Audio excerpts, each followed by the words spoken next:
گراں فروشی کے خلاف حکمت عملی ڈی سی لاہور نے تمام پرائز کنٹرول مجسٹریٹس کو طلب کر لیا۔ مجسٹریٹس کی انفرادی کارکردگی کا جائزہ، گراں فروشوں کے خلاف سخت اقدامات اٹھانے کا حکم۔ Additional deputy commissioner headquarter Shahid Kathia نے پرائز کنٹرول مجسٹریٹس کی کارکردگی پر تفصیلی بریفنگ دی۔ اسسٹنٹ کمشنر ماڈل ٹاؤن اور اسسٹنٹ کمشنر کینٹ کو ریٹ لسٹ کو نمایاں جگہ آویزاں کروانے پر سراہا۔ تحصیل ماڈل ٹاؤن اور تحصیل کنٹونمنٹ مجسٹریٹس کی پنجاب بھر میں ٹاپ 10 میں شامل ہونے پر تعریف۔ گراں فروشی کے خلاف زیرو ٹالرنس کے تحت سخت کارروائیاں عمل میں لائی جائیں، ڈی سی لاہور عافیہ حیدر۔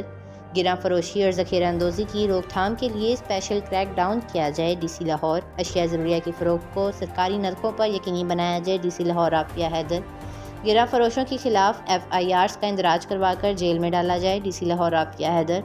قوانین کی خلاف ورزی پر دکانوں کو بھی سربمہر کیا جائے، ڈی سی لاہور عافیہ حیدر۔ سبزی اور فروٹ منڈیوں میں روزانہ کی بنیاد پر نیلامی کے عمل کو بھی مانیٹر کیا